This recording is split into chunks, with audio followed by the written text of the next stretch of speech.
Comment investir en couple? Du moins, quelles sont les 7 erreurs que vous devez absolument éviter de faire? Les points numéro 1, 3 et 7 sont les erreurs qu'on retrouve le plus souvent chez les couples et vous allez sûrement vous reconnaître. Restez jusqu'à la fin de la vidéo car en bonus, je vous donne les questions que les couples me posent les plus fréquemment en accompagnement. Point numéro 1. Négliger la communication. Il ne faut pas éviter les conversations liées à l'argent et surtout après chercher tout ce qui est chalet, sortie, voyage. On fait comment? Parlez de vos objectifs, de vos limites et de vos attentes avant d'investir. Assurez-vous d'être sur la même longueur d'onde. Même après, il faut continuer à communiquer pour suivre les investissements ou juste pour vérifier si l'autre se sent toujours confortable. L'aspect de la communication que j'aborde ici, faites très attention, car c'est ici que commencent toutes les disputes. Quand vous commencez à investir en couple, d'autant plus que vous vivez ensemble, c'est difficile de distinguer la casquette du couple de la casquette de l'investisseur. On fait l'erreur que quand on a la casquette de l'investisseur, on se parle comme des employés, des collègues, pire, votre boss. Ce qui n'est généralement pas le cas dans un couple. Bah oui, vous êtes égaux, non? Non? Le risque, c'est que quand on bascule en mode couple, on risque de faire la confusion. Ou si on s'est mal parlé pendant la situation investissement et qu'on bascule en mode couple, on va s'en rappeler. Et les deux univers vont être influencés négativement. Là-dessus, je voudrais dire que c'est pas qu'une question d'investissement au final. Oui, au cas où vous serez tenté de faire l'amalgame et de fuir l'investissement. Non. D'ailleurs, dans les commentaires, faites-moi savoir. Est-ce que ça vous est déjà arrivé d'avoir une dispute ou un argument qui n'a rien à voir au couple, mais le couple se retrouve impacté négativement par la suite? Pourquoi? Car l'une des deux personnes se souvient plus de la manière que tu m'as parlé pendant la dispute. Et du coup, on vient le mélanger au couple. Faites-moi savoir dans les commentaires, je suis curieux là-dessus. La solution que je recommande aux couples que j'accompagne, c'est de faire la distinction, que ce soit dans la journée ou dans la semaine, dans votre agenda, par rapport au moment où vous parlez de business, sans enfant bien sûr, et les moments où vous aurez du temps de qualité. Il faut faire la part des choses. Et malheureusement, quand on parle argent, ça joue beaucoup sur les émotions. Point numéro 2. Ne pas avoir d'objectif ni de plan commun. Beaucoup de personnes investissent juste pour l'idée qu'ils se font, qu'ils auront à la fin, sans définir des objectifs ou même un plan commun. Vous êtes à la gré du vent. Dès qu'il y aura un changement, vous allez vous aussi changer de direction. Et ceci à la faveur de l'automne. Pire, on s'étonne qu'on n'avance pas. Forcément, il y en a un qui va à droite et l'autre qui va à gauche. Comment on fait? Cette erreur est sournoise et peut-être difficile à repérer. Pourquoi? Parce que techniquement, vous ne faites rien de mal. Souvent, je remarque même que les deux individus ont de très bons objectifs et qu'ils ont tout ce qu'il faut. Mais un objectif sans plan ne reste qu'un rêve ou une idée. Ma solution, c'est de se fixer des objectifs clairs et réalistes, en tenant compte de vos aspirations communes et individuelles. Que ce soit pour acheter une résidence principale, générer un revenu passif ou préparer votre retraite, vos objectifs doivent être alignés. 3. Et ça, c'est quelque chose qu'on ne vous dit jamais. On ne peut pas avoir deux capitaines ou deux boss qui gèrent tout. Il y a une expression anglophone qui dit « Si le chien a 2 maîtres, alors celui-ci mourra de faim. » Pourquoi? Les 2 maîtres vont se dire « Ah, mais je croyais que c'était toi qui avais nourri le chien. Ah ben non, moi je pensais que c'était toi qui avais nourri. Ah ben non, moi je pensais que c'était toi. » Les deux personnes pensant que c'était l'autre, ben le chien au final, il s'est rien passé. Il est simplement mort de faim. Vous ne pouvez pas tout gérer si vous considérez tout ce qui se passe dans l'investissement et qu'après en plus vous aurez tout ce qui est couple, ménage, travail et j'en passe. Ce qui se passe bien souvent, c'est qu'il y a une personne dans le couple, si ce n'est deux, qui se retrouve surmenée car ils se retrouvent à tout faire. Et bien souvent, c'est un travail qui a été déjà fait 2 fois. C'est pas productif. Ce que je recommande, c'est un travail d'équipe. Moi, par exemple, je vais m'occuper de tout ce qui est documents administratifs, la communication par courriel, soit parce que j'ai des facilités là-dedans, ou alors parce que toi, ça te permet de te concentrer dans ta zone de génie. Ok, à ce moment-là, moi je vais me concentrer sur les achats, la stratégie et les réparations. Après, le but c'est de se tenir informé en communiquant sur ce qu'on a fait ou même en se copiant dans des courriels.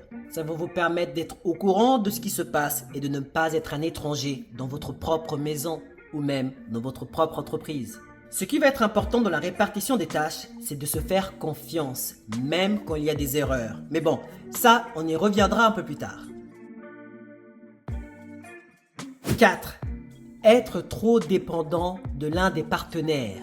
C'est-à-dire, confier la totalité de la gestion à un des deux partenaires, soit par manque de connaissances ou manque d'intérêt de l'autre. L'investissement, ce n'est pas amusant pour grand monde, encore moins quand on est dans des facteurs qui nous font sentir que c'est dur.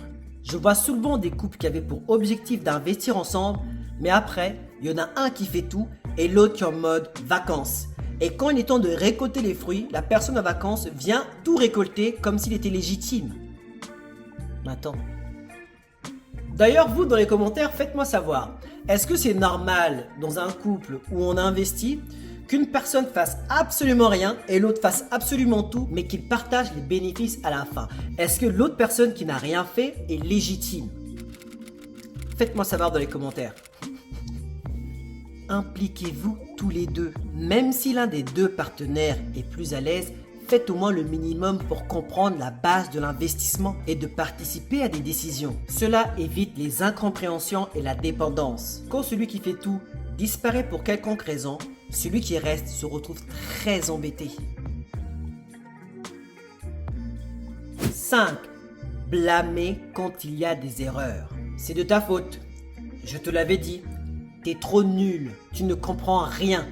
Dites-vous une chose, dans chaque couple, il y a une personne qui prend plus de risques. Ou alors, il y a une personne qui suit vos idées comme il ou elle peut. Donc, quand vous êtes trop dur avec l'autre en cas d'erreur, c'est difficile à l'avenir de vous soutenir ou même de laisser parler sa créativité.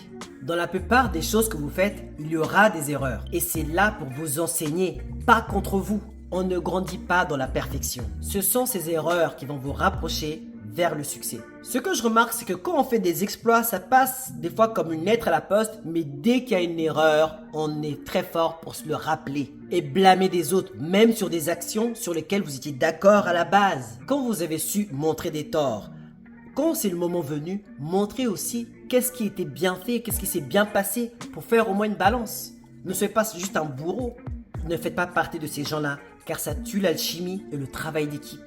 Ça va vous surprendre ici, mais ma recommandation c'est comportez-vous comme vous seriez comporté avec un enfant. Surtout les mères, elles sont très fortes pour ça. Quand l'enfant se fait mal ou fait une bêtise, qu'est-ce qui se passe? On est dans la compréhension, dans l'empathie, dans la miséricorde.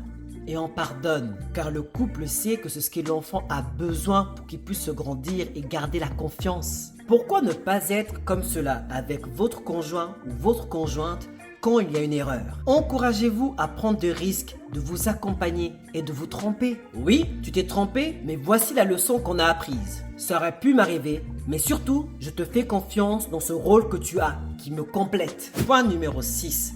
Doutez de son ou sa partenaire. À partir du moment que vous avez défini vos objectifs, faites-vous confiance. Je remarque que dans un couple, l'un va dire une vérité, l'autre ne va pas croire. Jusqu'à ce qu'une personne à l'extérieur va dire la même chose et donc valider la même information qui avait déjà été dit en interne. Et là, on va croire. Franchement, vous aviez déjà ce qu'il fallait. L'erreur ici, c'est que ça fait sentir la personne incompris, invisible et non crédible. Dites-vous une chose, vous êtes dans la même équipe et ça, c'est ce qu'il y a de plus sacré. Ce qui est dommage, c'est qu'après, on est tenté de faire cavalier seul.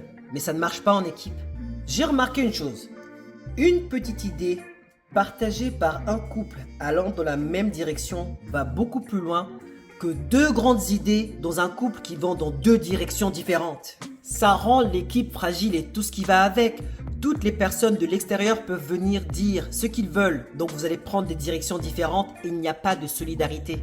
Ce que j'admire chez mes parents par exemple, c'est qu'ils n'ont pas toujours eu les meilleures idées, mais c'était toujours eux contre le monde. C'est-à-dire que même si dans le fond, je ne suis pas forcément d'accord, jusqu'à preuve du contraire, c'est le seul plan qu'on a, donc c'est le meilleur plan, et c'est la seule équipe qu'on a, donc c'est la meilleure équipe. Au pire, vous faites erreur, et vous revenez vite. Dans l'investissement même, c'est comme ça que même on va résoudre les batailles ou certaines choses. Ça fait du mal d'aller se tromper, mais on va dire ok, tu penses que c'est ça. Au lieu que je bataille avec toi pendant 10 000 ans, pourquoi c'est pas ça? Viens, on prend ton idée.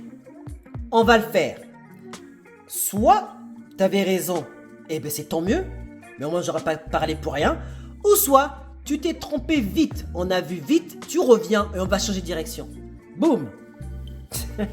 7. Se comparer aux autres couples. Ah.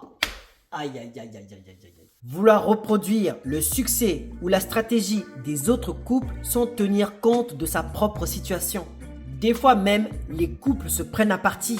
Tu ne sais même pas faire tel investissement comme Robert. D'ailleurs, tous les hommes savent le faire.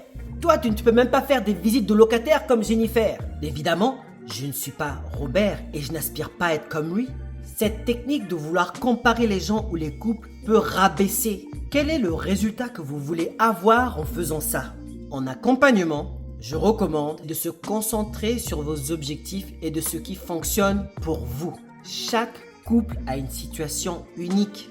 Ce qui fonctionne chez les autres ne sera pas forcément adapté pour vous. Et là, je vous donne un bonus, c'est le point numéro 8. Acceptez quand votre idée est nulle. Je sais ce que vous dites, vous êtes deux. Pourquoi c'est lui ou elle qui aurait la vérité? Un petit rappel, vous êtes dans la même équipe, donc c'est vous contre le monde. C'est pas toi contre elle ou elle contre toi. Non. Et aussi, c'est pas parce qu'une idée fait du sens dans votre tête que vous avez raison. Non. Comment fixer cela? Ne vous inquiétez pas, c'est un moment qu'on va traverser ensemble.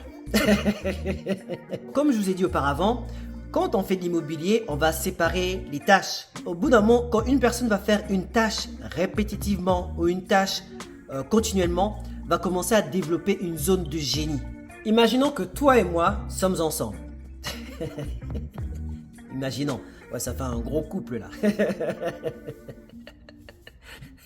Et qu'on parle du sujet de l'immobilier. Moi, je ne suis jamais dedans. Mais toi, tu parles tout le temps avec des investisseurs, tu lis beaucoup de livres, tu regardes beaucoup de vidéos et tu fais des formations. Moi, j'envoie quelques courriels, je participe un peu à des réunions, mais le reste du temps, je fais du Netflix ou Instagram. Est-ce que c'est normal que je vienne te contredire sur des opinions et imposer ma manière de penser et de faire? Non, car au bout d'un moment, on n'a pas les mêmes réalités. Et ça me dépasse. En effet, je ne lis pas ce que tu lis. Je ne parle pas à qui tu parles. Je ne vois pas ce que tu vois. Je n'ai pas la formation de ce que tu fais. Donc au bout d'un moment, je n'ai pas ces réalités-là. Mais ça ne veut pas dire que je ne dois rien faire. Ce que je peux faire, c'est te faire confiance, m'informer, communiquer. À un certain moment, l'investissement ne s'improvise pas. Voici les questions qu'on me pose souvent. Est-il mieux d'acheter ensemble ou séparément? C'est mieux d'acheter ensemble, car c'est mieux d'acheter un grand bâtiment que 2 petits bâtiments.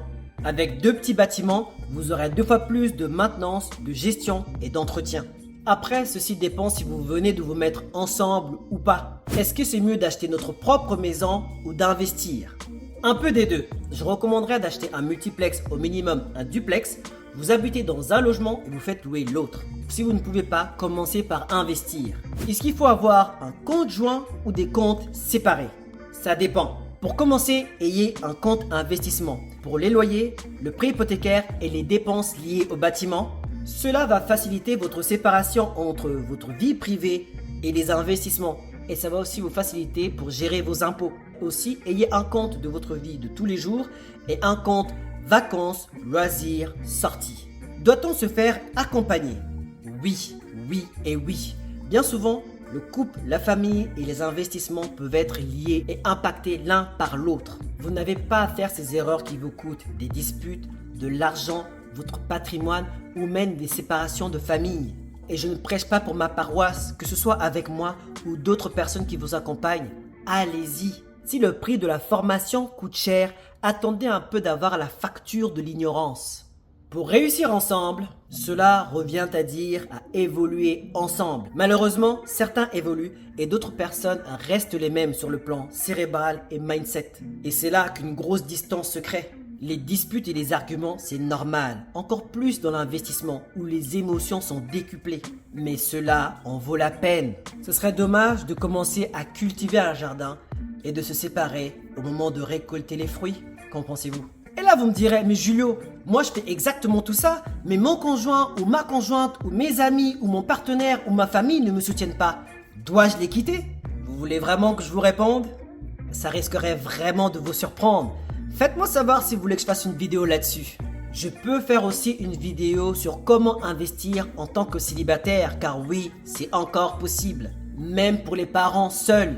Et dans ce marché difficile, j'en ai accompagné. Je tiens à préciser que je ne suis pas conseiller matrimonial, je n'ai pas ces compétences. Mes compétences sont dans le domaine du mindset, de la motivation et de l'investissement. D'ailleurs, je m'appelle Julio. Mon but, faire des vidéos orientées motivation, mindset et investissement afin qu'un maximum de personnes comme moi, parties de rien, puissent atteindre l'indépendance financière. Si ce genre de vidéo t'intéresse, rends-toi en service. Like, abonne-toi, active la cloche de notification et partage tout autour de toi. Moi, sur ce, je vous laisse avec deux vidéos. Celle-ci, comment trouver un mentor, et celle-ci, comment augmenter ta valeur x 1000. Allez-y, je vous attends de l'autre côté. À très bientôt.